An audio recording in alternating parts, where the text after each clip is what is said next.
Hello and welcome back to another episode of the Lone Star Capital Podcast. Your host, Craig McGrother, the Director of Business Development, alongside two very important people to the firm, Rob Beardsley, the Principal and Founder, and then Bradley Oliver, our Director of Acquisitions. How are you today, gentlemen? Doing well. We're here in the corporate suite here in Houston, my new humble abode, and it is truly humble, but I wouldn't trade it for anything else. So yeah, it's great to have Brad here. We're going to get into some great things, so I'm excited about the show. Absolutely. Brad, would you please give an introduction? This is your second time making an appearance on the show. But for those who missed it maybe the first time around, just a quick little brief synopsis of who you are, and then we'll get right into it. Yeah, of course. Thanks for having me on. I just got into Houston about 2 hours ago. And so yeah, excited to be down here and getting to experience the Lone Star corporate suite here. But so I'm the Director of Acquisitions for Lone Star, and so been with Lone Star for about 2 years now, and gotten to learn a lot, gotten to work on some great opportunities, and continuing to just try to find great deals for us. Absolutely. Well, speaking of great deals, speaking of numbers, we're going to dive right into that. So let's talk about Grand Riviera. Of course, this is a 506C deal.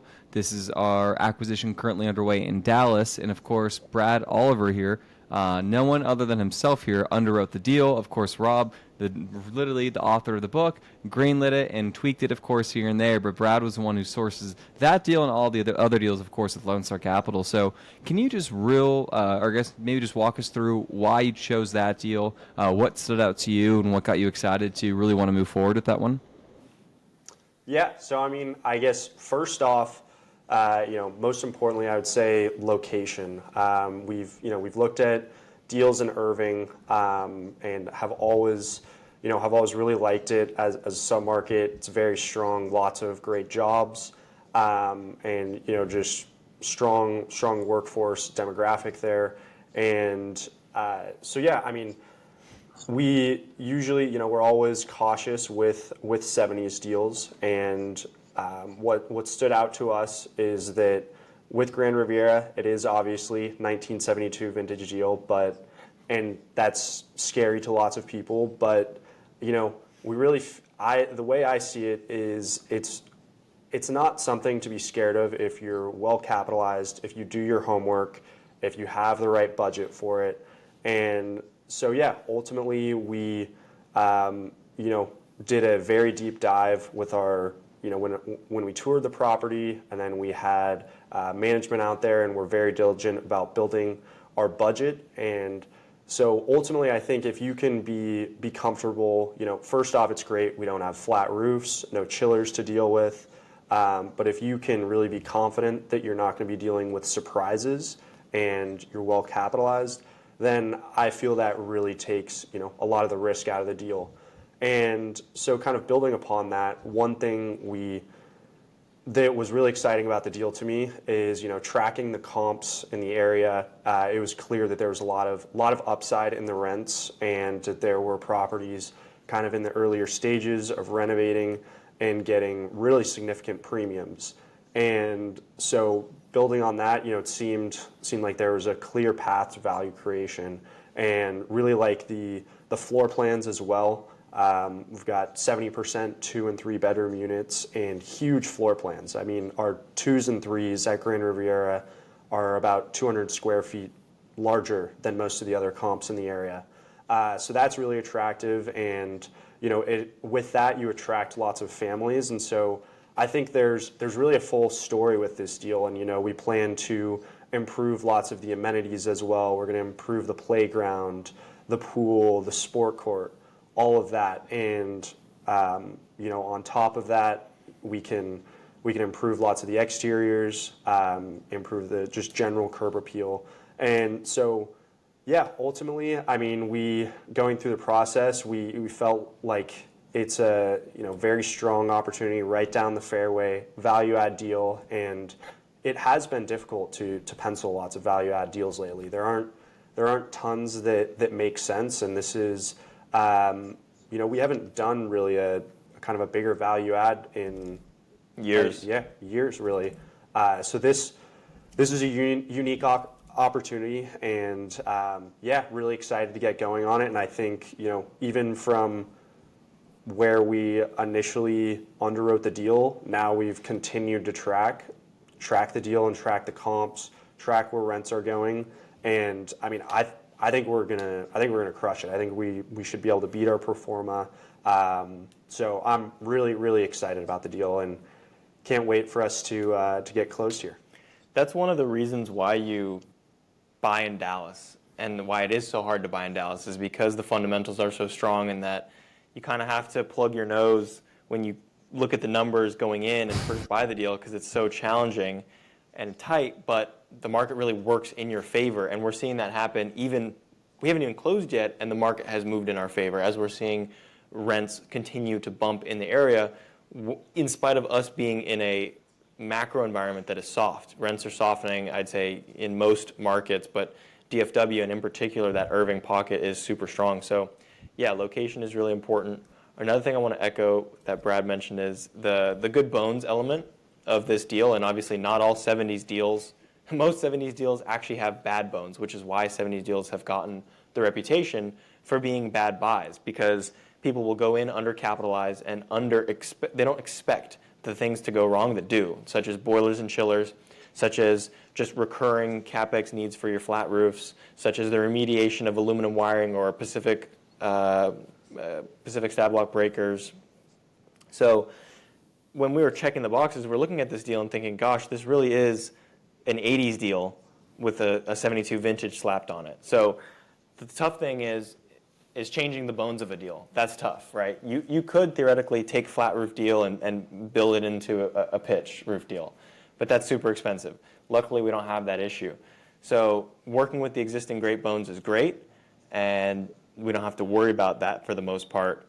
The problem, which is kind of more on me and you, Craig, is the fact that no matter what you do, you can't change the vintage of the property, right? You can renovate it as much as we want. You can fully rebuild it, but if it's a 72 vintage deal, it's just going to face a ton of challenges from a capital raising standpoint. So that's been my process of getting to know and working through Grand Riviera is as we've worked through it more, I've learned to like the deal more and more, and I'm super excited.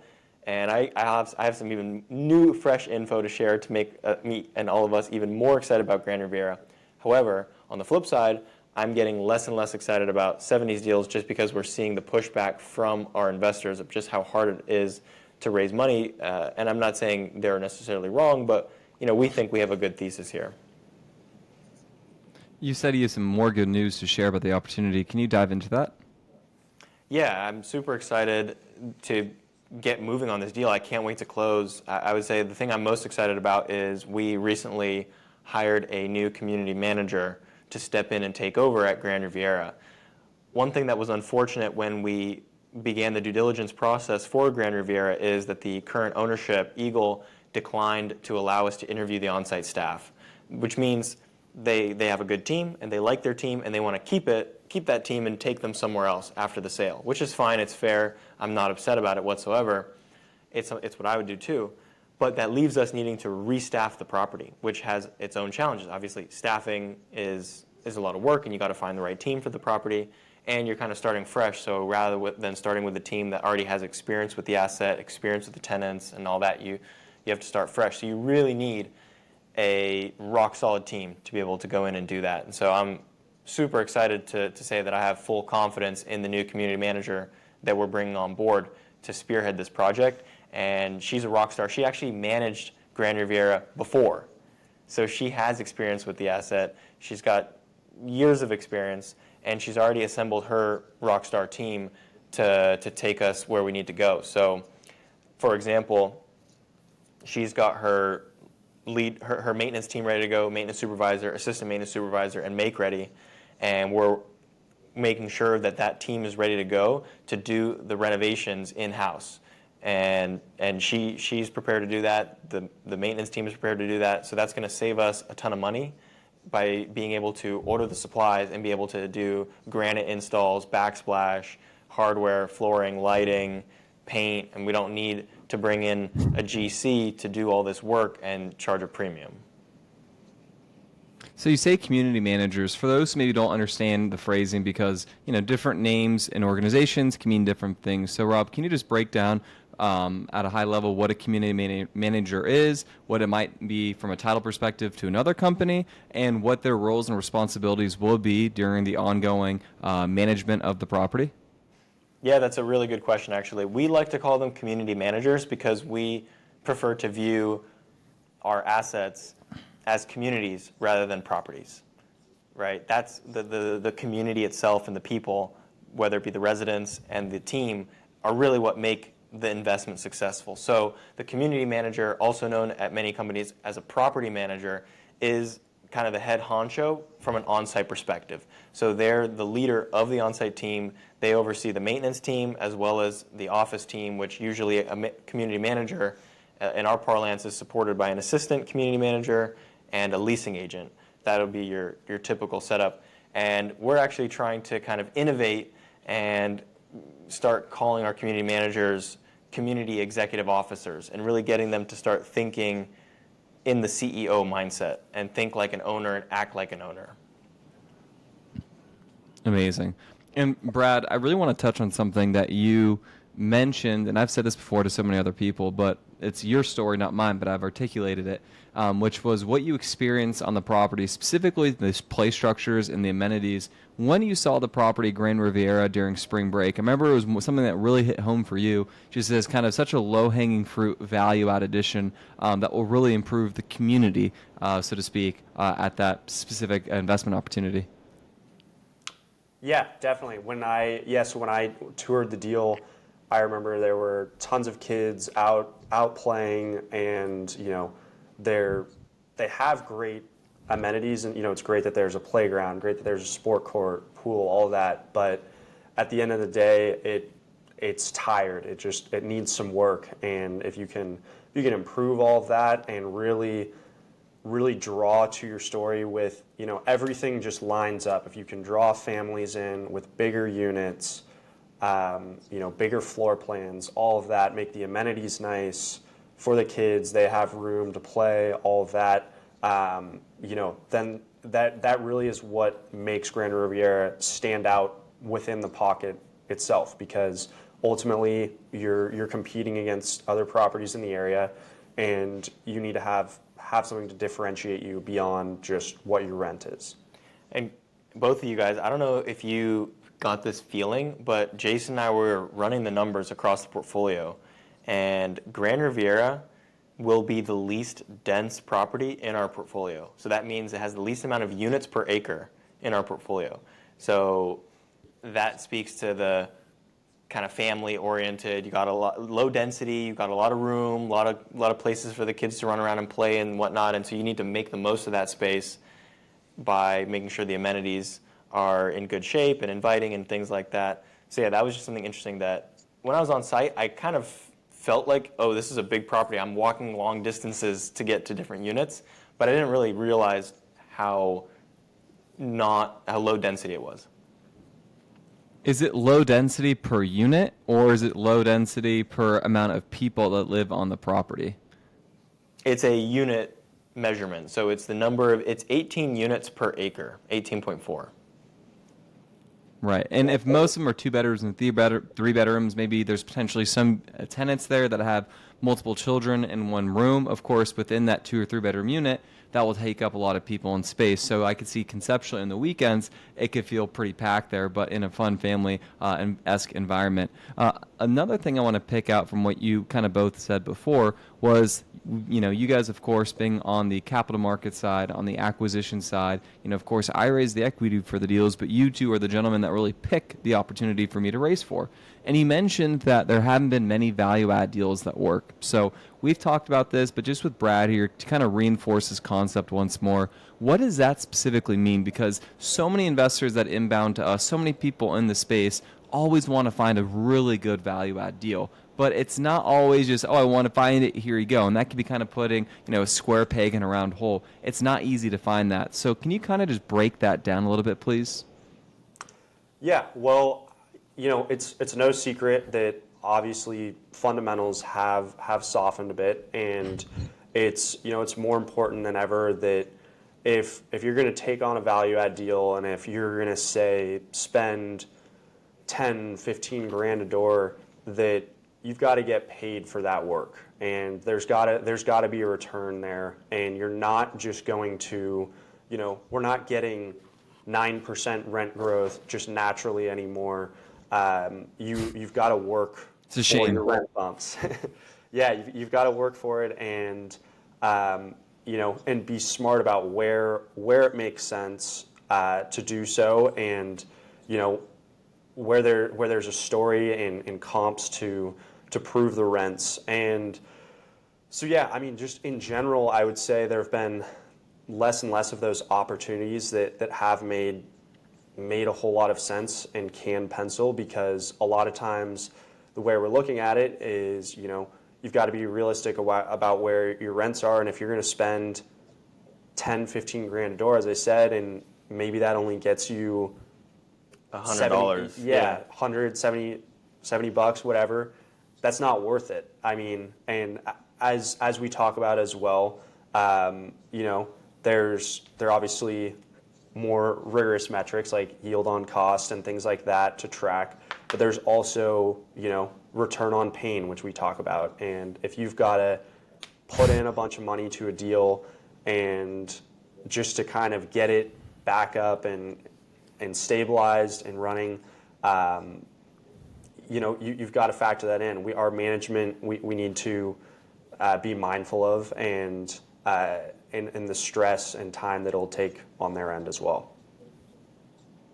Yeah, and one thing I want to hit on too that you said, or that kind of made me feel really comfortable about this deal, and just kind of what we look for in general is, the resilience of workforce housing. So the resilience of workforce housing is pretty clear here in this deal. We've got an ability to maybe increase rents here where it actually makes sense, where we're going to get paid for it. But can you speak to the workforce pocket that this property sits in and just kind of the overall thesis to that? Because it seems right now that that's a lot more resilient than kind of what the other recession is, which is a lot more, I would say, more white-collar jobs. Tech jobs are kind of being laid off. So it'd be great to kind of unpack that too. Yeah, so I mean, in terms of where Grand Riviera sits, obviously you're kind of in between DFW Airport, which is one of the biggest airports in the country, and then just to the east you have Las Colinas, and Las Colinas is a super nice area. For the most part, it's kind of more Class A product, and it's the old Catch-22, that's where all the supply is coming. And that's where, if you, or not all the supply, but that's where lots of new kind of Class A product is. But where we are, there's, I can't remember the exact number off the top of my head, but there's not much supply coming around Grand Riviera, and you're mostly competing still against, 70s and 80s properties where it's just a different tenant from who's going to be living there, as opposed to living in a newly developed Class A property charging $2,000 rents. That's a completely different tenant profile, and so we feel strong that we're going to be insulated from that, and there are tons of jobs in the area. Tons. I believe there are about 9 corporate headquarters in that pocket, and so, and with the airport as well, there are always going to be jobs there, always going to be people that need somewhere to live. So, we just continue to see that grow in DFW, and feel strong that Irving will benefit as a submarket moving forward from that growth. Awesome. And we can be smart in these acquisitions. And one thing that makes me feel really reassured is the exact rent comp and some of the pro forma rents that we're seeking and kind of pulling from. We're not reinventing the wheel with where our market prices are. There's just a gap in delta between our rents currently and after the improvements where rents are going to be. coupled, of course, with organic rent growth. So we feel like this is a very smart and thoughtful acquisition. Of course, like all investments are with Lone Star Capital, we take 70s vintage asset acquisitions and all of them very seriously. But of course, the deal's really got to make sense for us to feel comfortable to buy something with that third number being 7. But nonetheless, we're really excited about it. So if you are interested in investing in that deal or partnering with us on any opportunity with Lone Star, of course, email me. It's craig@lscre.com. On to another thought, which is kind of just the bid-ask spread tightening. So do you want to talk about kind of what you're seeing in the marketplace right now and talking with brokers and, how the hunt for the next deal has been, Brad, of late? Yeah, definitely. So, we were talking about this a little bit earlier, but last year felt like every time looking at a deal, it was just you're just kind of banging your head against the wall, like nothing makes sense. Sometimes, lots of times, you could be 40% off on price, and things really hadn't settled. There weren't a lot of data points because, transaction volume was down significantly. And what's started to happen now is as sellers have become more realistic and, if somebody maybe was trying to sell in 23 and now they've started to capitulate and they're realizing that if they're going to get out and if they need to get out, that they're not going to get 2021 pricing anymore. And so what's helped, I think, is that as we've seen more deals trade, that pricing expectations are getting more realistic on deals and pricing guidance is a lot more realistic.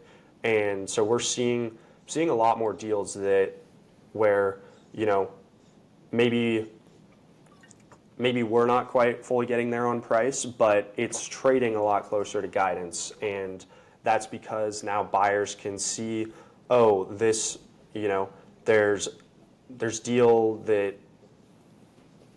similar vintage deal that's similar location, and we can see a data point. It traded for a 6 cap when last year they wanted a 5 cap.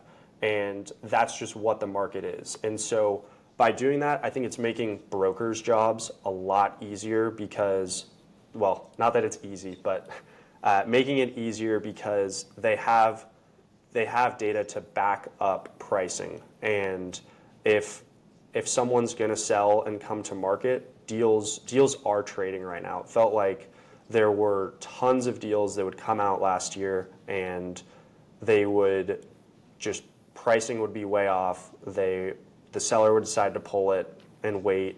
And I think that along with insurance and taxes as well, settling in a bit more, we've luckily had a bit of insurance relief, and I think that's helped stabilize pricing as well. Because last year, obviously, there were pretty significant insurance cost increases just across the country. And so it was very difficult to underwrite those deals because we didn't know where you don't know exactly where it's going to be, and people are getting a little bit spooked. But now that there's more confidence in where I think insurance is going to be, and then also taxes ramped up significantly as well. And now it feels like people are kind of more on the same page that hey, you're probably going to have to underwrite 95, 100%. Assessment for your property taxes, and everybody's on the same page. Nobody's trying to argue you're not having to deal with a seller or broker saying, hey, this will get reassessed at 85%, when as a buyer we know that's not true. And so I think just combination of all those factors has really allowed deals to become more interesting and more realistic, because there's nothing worse than looking at a deal, hearing guidance pricing, and knowing straight off the bat that we're going to be nowhere close. But at the same time, I think there were interesting deals before where there was so much uncertainty that got priced into the deal. So if you could find a seller that was willing to trade, you got a big discount because you were able to underwrite all this cushion, such as insurance being really high, and you're probably very pessimistic about your exit cap rate and your rent growth perhaps, or your pro forma rents. And so if you did have the guts to take down a deal in that period where I feel like there's more certainty today than before, you might have underwritten a doomsday insurance quote like $2,000 per unit, and now your insurance came back at $1,200, and you've got all this unbaked upside in your model. So I think it always cuts both ways, where now there are more sellers and more realistic sellers, I should say, but also there's more buyers. So it's a bit more of a competitive market. One thing I have a question for you both, and I guess specifically Brad, is how many deals would you say from 2023 just didn't pencil whatsoever, and then have come back around our way that you kind of are slightly intimately familiar with? Kind of some of the unseen benefits of the deal, the story behind them. Have you seen a lot of those deals kind of come back around and this year per se that you've kind of looked at? I mean, I'm pretty sure some of the deals that we've acquired this year are to that story that in 2023 they couldn't sell, but now with things kind of leveling out, maybe the seller getting more realistic, they're able to transact.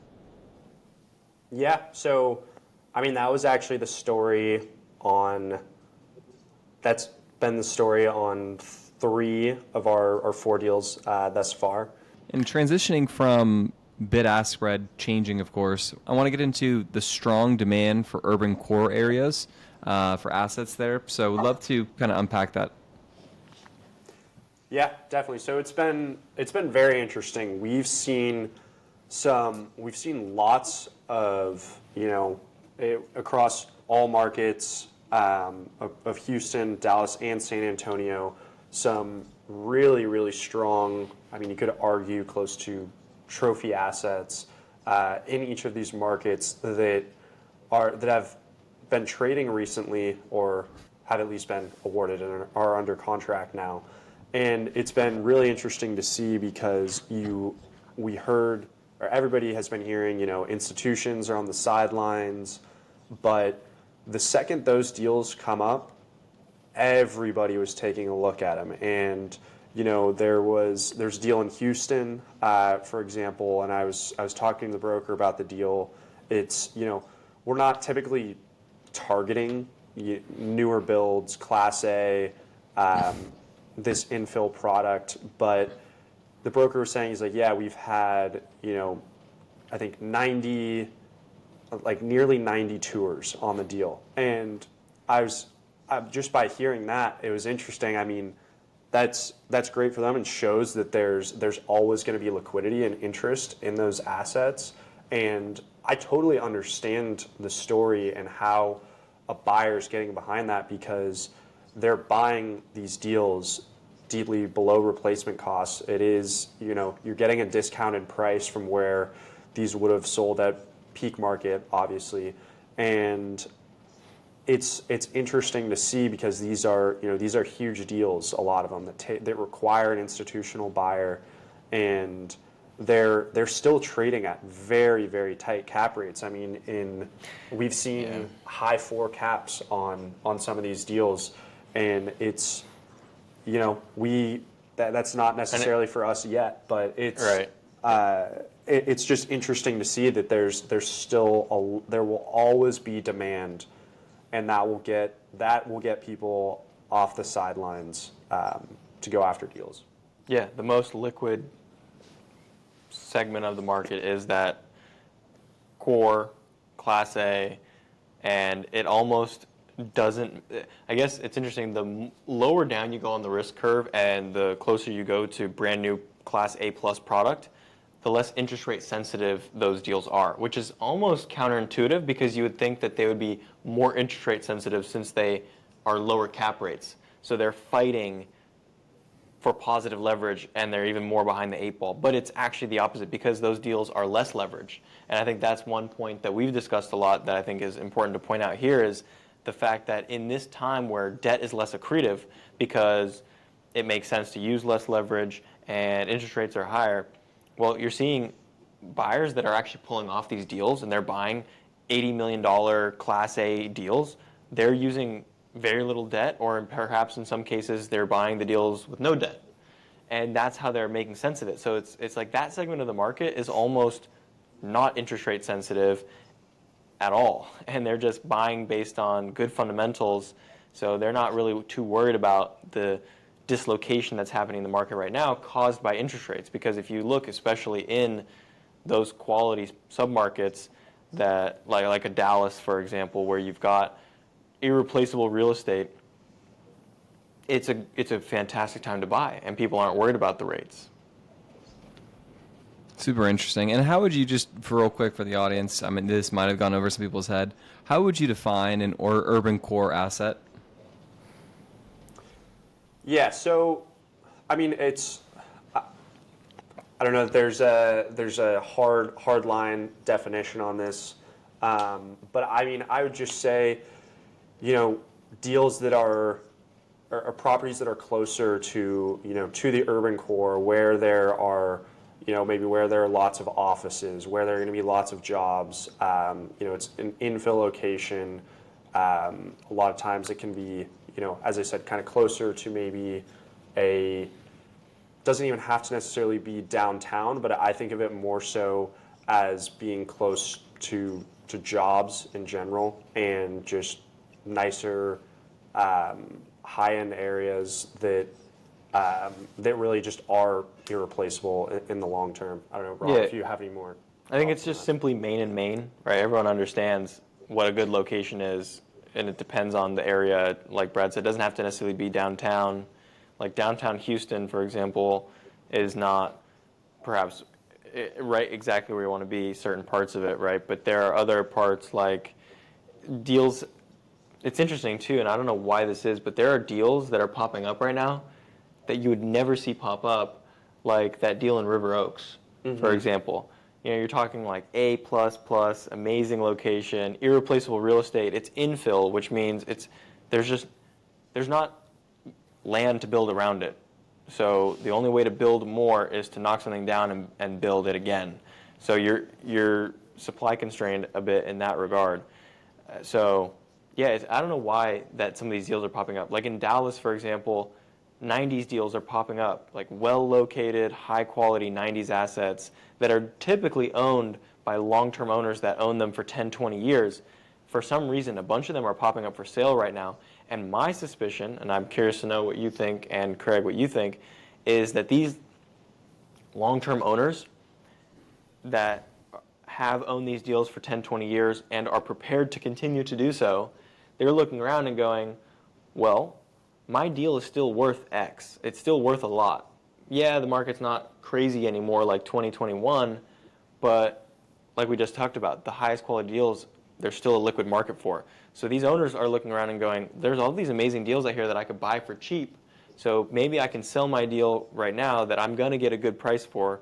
Maybe not the top price that I could have gotten in 2021, but maybe I'm going to take a 10% haircut on my sale, but I can get into assets that are discounted by 30%, 40%. I feel like that is the only reason why these sellers will be selling. Otherwise, they're sitting on great assets. Yeah, I think to your point there, what they're probably ultimately looking to do is they're looking at these deals they've operated for a while as, hey, we've gone full cycle. There's really not much more we can do to these to optimize them. Maybe it's a sponsor who syndicated them that wants to flip out of the deal and kind of realize some gain, some promote. But they're probably looking at just a stale equity and a stale deal, and they're probably on to the next. And to your point, probably want to trade up or maybe buy something a little sexier, something they want to hold for the next 20 years that they didn't think themselves they could buy for the price per door that it was being shopped around in 2021 and 2022. So I think it's just kind of the full cycle process, stale equity, and on to the next would be my hunch. You have a take there? Yeah, I mean, I agree with that. I agree with what you said, Rob and Craig. I mean, I think it's, especially the thing is, if you own one of these deals and you've still probably owned it for, say you own it for seven years or so, you still right now are blowing away your exit assumptions that you had, because sure, maybe cap rates have widened a bit, but if you bought it 7 years ago, it's probably not much wider than what you thought. Yeah, maybe you could have sold in 21 at a 3.5 cap, but you got to experience such significant rent growth, and ultimately your exit price is not just your exit cap; it's also your NOI, and you've seen such tremendous NOI growth that if you can realize that and get out and maybe flip into another deal, it makes sense. So yeah, I don't know if there's a perfect answer, and I think it varies obviously deal to deal, but I think that pretty much covers it. Yeah, and also I think Craig actually had a good point, because when Craig mentioned syndicators, I'm thinking, ooh, no, syndicators don't own these deals, but that's actually not true. Syndicators, there are groups out there that I wouldn't exactly kind of paint them with the syndicator brush, but they are effectively raising capital. Like MG. Yeah, MG is exactly who I was going to bring up. So MG Properties, for example, if you're following what they're up to, they're still sellers. They're still selling deals, and like they sold that deal in San Diego, they're selling a deal somewhere else. And if you look at it, right, they're not going to sell deals that they don't have positive equity on, that they're not going to have a good return on. Those deals they'll just continue to sit on, they'll let the deal mature, and they'll sell it another time. But the deals that they've owned for 5-7 years, that are the higher quality deals where cap rates didn't expand as much, where they're still doing well, those deals they can still exit and they can still 1031 into really cool opportunities right now. And then the deals that they are not doing well on, like I said, maybe older deals that are struggling, or just worse locations and things like that, those are the ones that they're just going to keep on sitting on. So I think that is another just very simple fact. Like, people who have positive equity, yeah, they're willing to sell. And I think if you would be so gracious to allow me to use this as a transition to the next topic of...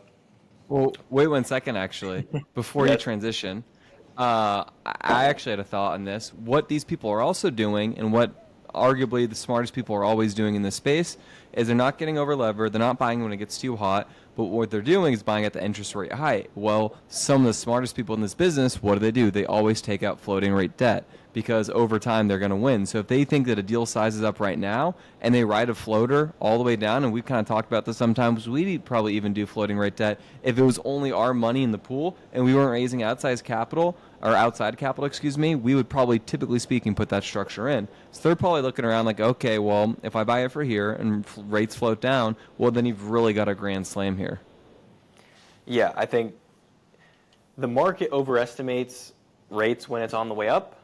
Well, they underestimate rates when they're on the way up, and they underestimate rates when they're on the way down, right? So the market underestimates and then overshoots, right? It's always under and then overcorrecting. So right now, the market is probably going to do that again and undershoot the downward path of rates. So if you buy today based on the forward curve, you're probably going to end up winning, because actually rates are probably going to come down faster than expectation, because that's just how rates usually work. People anticipate one thing, but then things happen more dramatically, right? Things don't just move comfortably in a linear way. It's like everything's fine, and then one day, boom, we're in a recession. So I think that's a fair point. But what I was going to talk about is, what was I even going to talk about? You're going to talk about increasing and lender monitoring deals. This is what you're going to talk about, because I can read your mind. Correct. That's correct. Well, I'll let Brad take it away on that one. Yeah. So, I mean, one thing that has been interesting, everybody has been wanting distress, waiting for distress, and, it's, for a while it hadn't really come. Last year, you're not seeing you weren't seeing banks selling deals, aren't huge REOs. But we have started to see a lot more as of late, where there are these lender monitored sales, or sometimes it's just coming from the bank. There's not a lot of them, but we've definitely seen an increase in those deals. Seen them across Houston, San Antonio, and Dallas. Hasn't been a ton, but the interesting thing is it's almost such a buzzword that it's like, hey, lender monitored sale, and everybody's like, oh wow, this is the distress I've been waiting for. I can buy this, maybe at below the loan amount or at the loan amount, and it's interesting because we looked at some of these deals and they're really difficult to transact on, and it's a lot of times these aren't deals that you do actually want to buy and own, because these are deals that are often in really rough pockets. They don't have great tenant demographics, and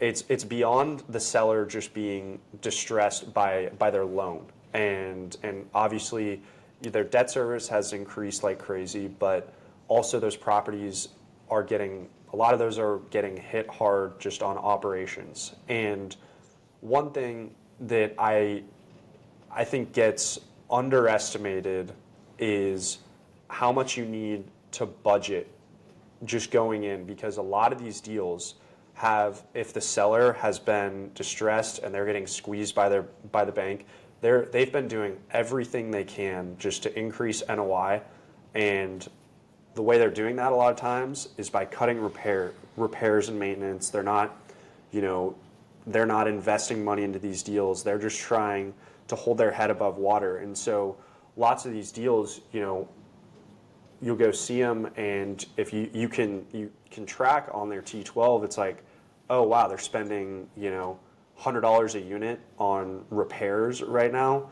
So I mean, that all adds up, and it accumulates, and a lot of these properties are left in pretty terrible condition. And so if you're going to look at this and as an opportunity, you need to account for that. And we've seen it where, without even having a value add plan, just to get the unit back online and running, you may need to spend $5,000 a door just for a hard turn, because we've seen it. If, say, there's a property where the same story, the seller's been distressed and they're trying to cut costs, and maybe they have a vacant unit, and if a tenant has, say, a refrigerator break, they'll just take the refrigerator from their vacant, bring it in to that unit as the replacement so that they don't have to spend more money.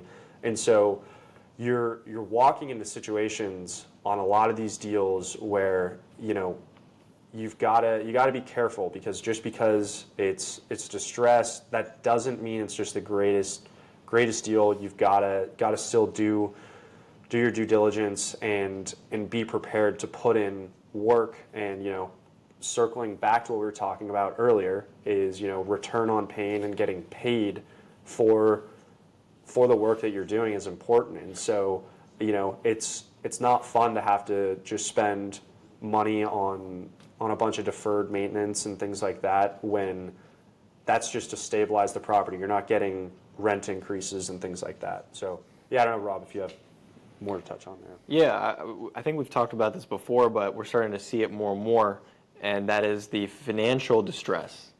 A property could be performing great, and an owner is doing fine, but the financial distress of rising interest rates then, like you said, starts to cause physical distress, and then the cannibalization of units, materials, people, you start not spending money on the property, so the property deteriorates. So yeah, financial distress can cause physical distress, just in the same way that physical distress can cause financial distress, right? If you don't manage a property well, your occupancy goes down. Well, now all of a sudden you're not meeting your DSCR, and you're struggling to make your debt service, right? So those forms of distress can lead to the other, which we're starting to see, because without financial distress, there's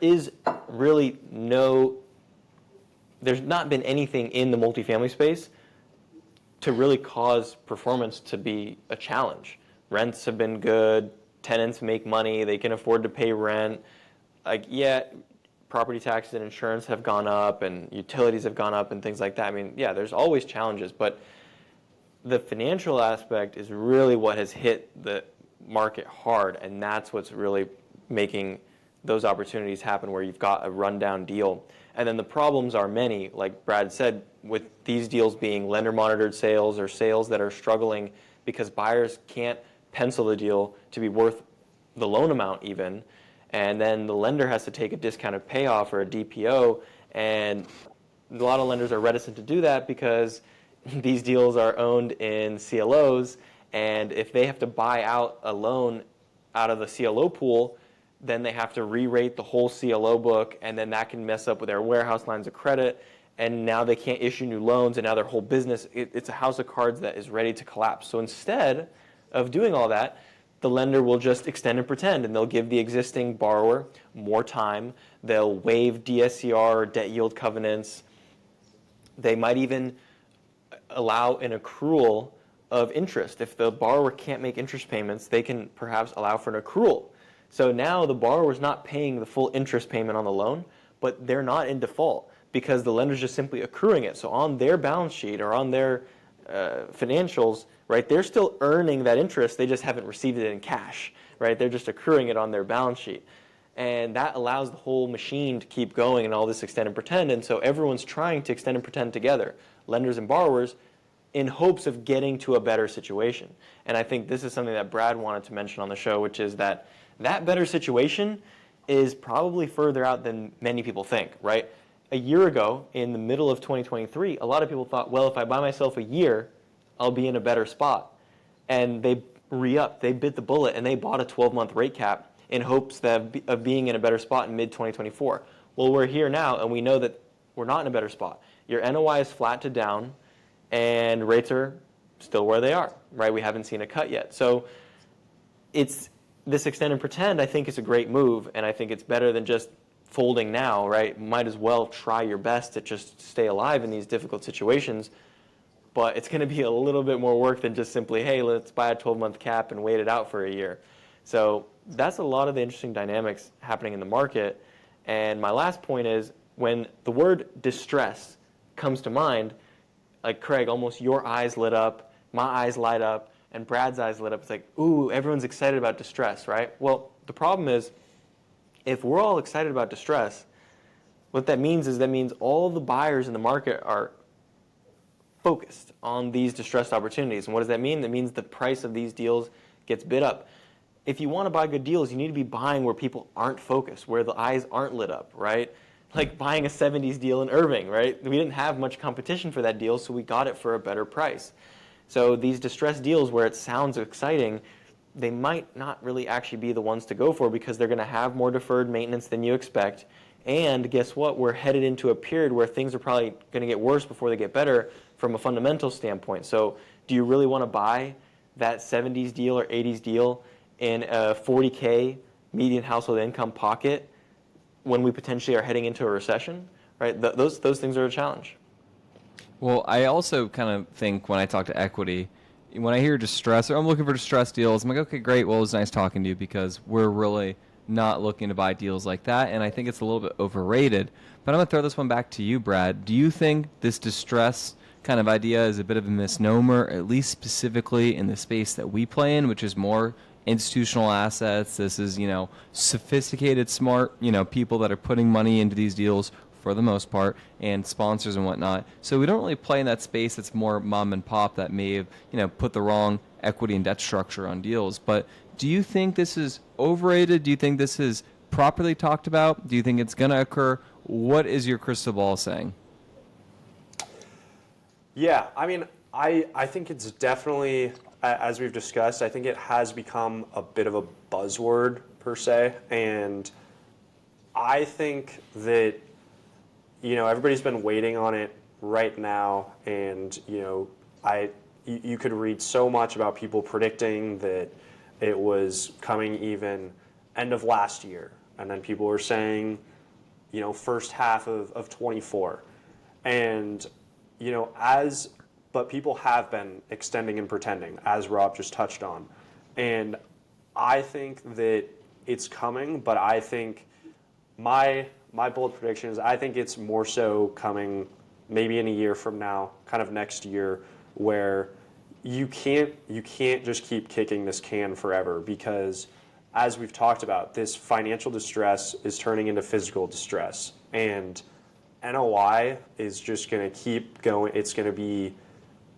flat to down, at best, if you're holding one of these deals and if you have a rate cap that's killing you, and you're doing everything you can just to stay above water, it's going to get tough. At some point, you've got to put money into your deal. When maintenance items come up and you don't have the money to pay for that, that's going to run you straight into the ground. And if then you're going to end up with, I think, with properties where once occupancy starts to dip because nobody has money to put into their deals and just make basic repairs, things like that. I think this can only, as more time goes on, I think we're going to start to see things crack a bit more, and I don't know that we're going to get a huge short-term fallout in treasuries. That's another can of worms we can touch later on, but as long as cap rate, I don't think cap rates are compressing by a full point in a year per se. So it's lenders are going to have to just capitulate at some point, and you can't just keep holding these terrible loans forever. And so I think something has to, not to be dark, but something kind of has to break at some point.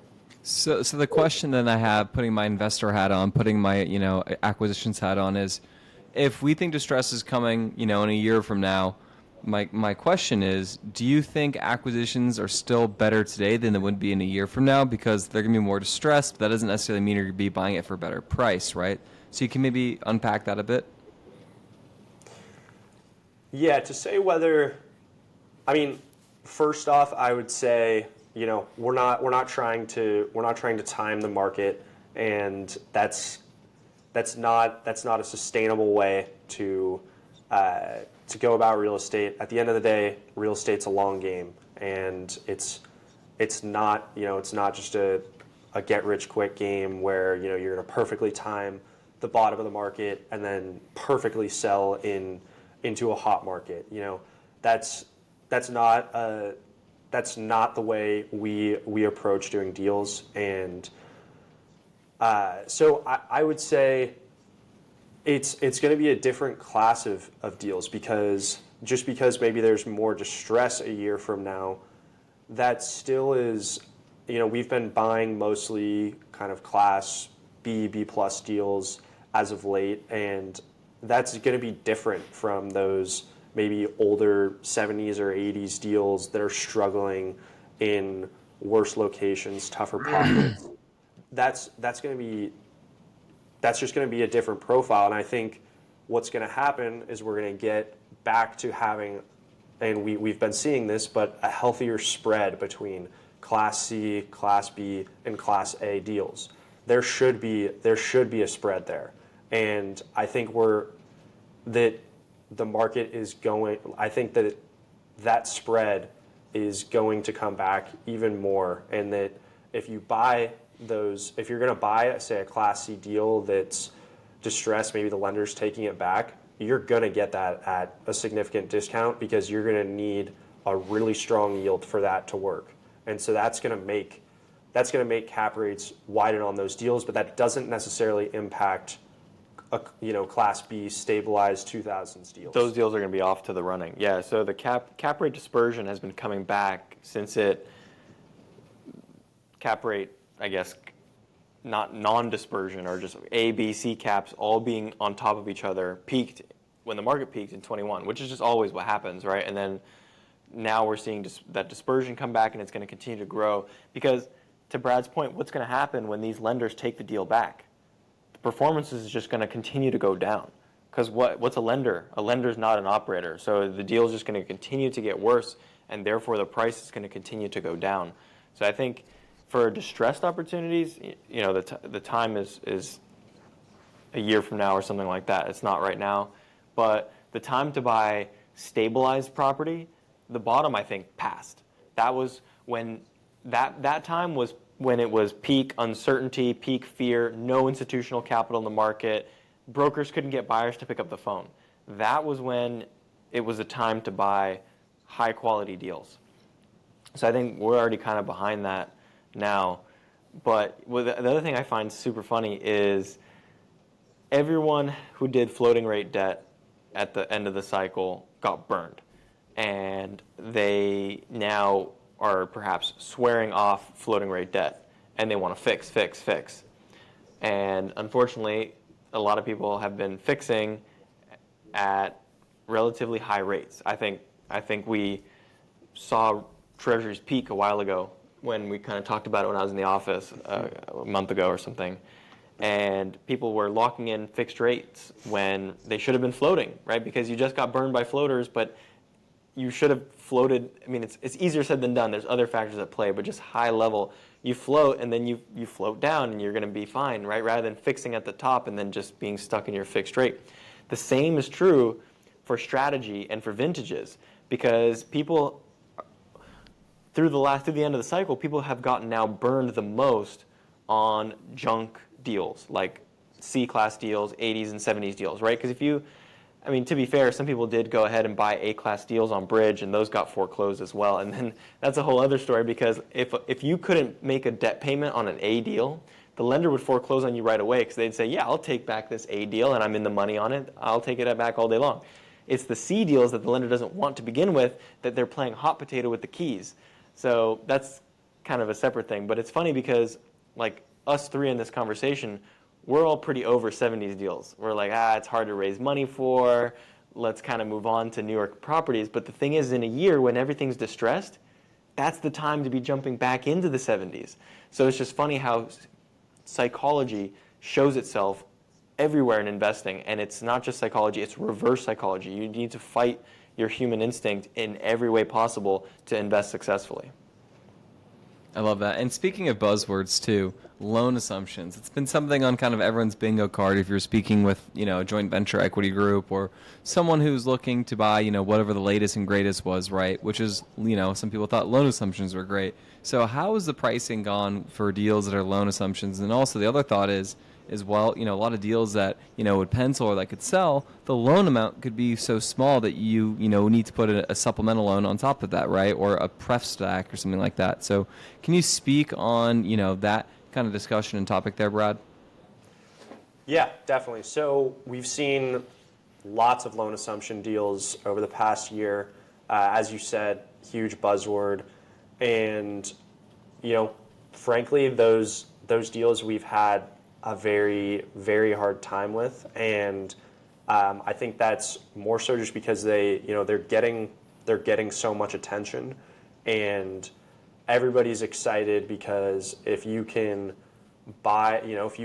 create positive leverage by assuming a 4.5 cap, or not 4.5 cap, 4.5 interest rate loan, and say you maybe have 4 or 5 years left on that loan, and you can go in with, call it 75 bips of positive leverage, and that sounds great to people, and those deals cash flow really well as a result of having day one positive leverage, and people like that. Feels like your downside is very well protected, which is true, but the reality of that is you end up paying lots of these deals. There's a premium being paid for the loans. So it's, say maybe the rate you're assuming, as I just said, is 4.5, and you're buying a deal at a 5.25 cap when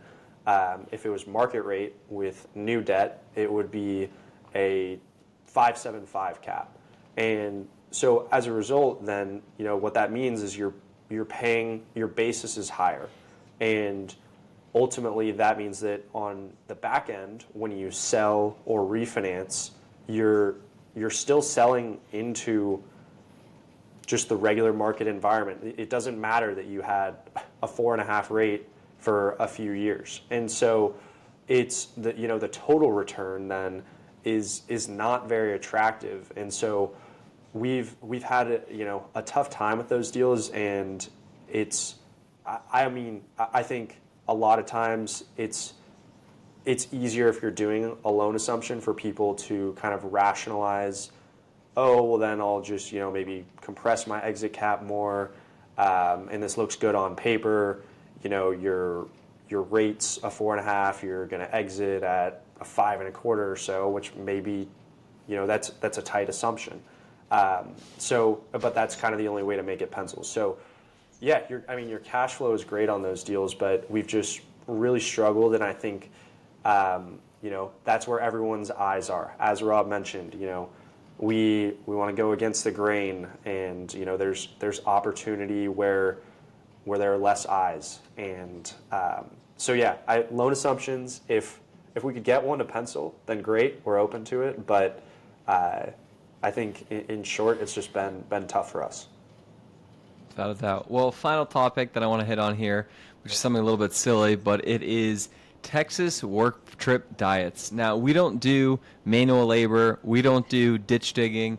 We've got very nice jobs where we typically sit in air conditioning rooms. I would say the grittiest thing about us is our Texas work trip diets, because our diets get foul on the road. So, Brad, can you share some of your experiences, maybe the lack of green that you eat on these trips, and then Rob, how your transition has been, being in Texas since being here? Because I see you, on Instagram streets, putting in, getting Jersey Mike's, pouring in Diet Pepsi in the cup. You name it, you're doing it. So I think we've all kind of lost the plot on the diet here. So I'd really just love to have a little group therapy session as to what's going on here. Yeah, it's a total lost cause. The second I land in Texas, the limited dietary restraints that I have for myself are out the window. And I'm okay with it. There's It's only great, temporary. Yeah, there's great food here, and a lot of times, Too good of food. What was that? Too good of food. Exactly. Yeah, I can't get great barbecue like they have here back in New York. That just it doesn't happen. And so when you're in New York, you're not in the mood for barbecue. Exactly. No. Here you are. You want something sexy and delicate. You want like sushi or something. You don't want ribs on a date, or you don't want ribs on a Saturday so you get acid reflux to go out. Like what? You don't want that. It's reflux. Yeah, reflux. You know what I'm saying. You don't want that Prilosec OCT that the Larry the Cable Guy is selling. You don't want that. You don't want Pepto to go out. So the thing is Houston has the best food in Texas, and that people ask why Houston? Why do we invest in Houston? Well, the reason is because the food here is really good, and that's not even a joke. The food is a reflection of culture, and the culture in Houston is really underrated. And I'm not kidding when I say the food in Houston is really, really good, and it's super diverse. Houston's the most diverse city in the country. You've got all sorts of weird Asian food here, and Indian and Pakistan. Like, I went to the #1 rated Indian and Pakistani restaurant in North America, right, a couple weeks ago. So you've got just crazy stuff like that here, and you got the barbecue, and there's really good sushi here in Houston. And I'm going on this rant because I'm only half kidding, because I feel like Houston is super slept on as a market, and people make fun of it for being an oil and gas town, a boom bust town. They say that it's got the hurricane issues, and I think that the weather here is terrible, and I think to some extent the bad weather brings people closer. Like, Houstonians band together because when there's a storm, it doesn't matter like what color you are. You just have to come together. So like Houston has that element. Like, why hasn't just everyone moved away? Because guess what? There's hurricanes here, and it's humid, and it sucks here. But people love it here, and people don't leave. And it's because the culture, it's because the people, it's because the food, and it just has this vibe to it. So I think that's kind of my little Houston rant, and that's where we are today. And I've only been a Houstonian for 2 weeks now, but I'm already drinking the Kool-Aid. So what is your favorite Houston local niche restaurant? Nobu or Jersey Mike's?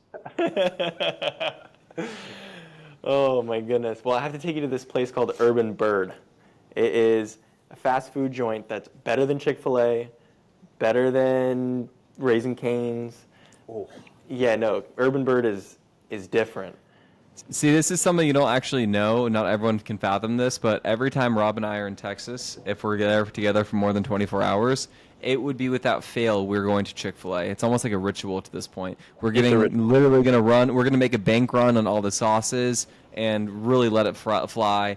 Diet Cokes galore. The service you get in Texas Chick-fil-A's, the European mind can't fathom it. It really is a spectacle. So, people aren't talking about those things enough.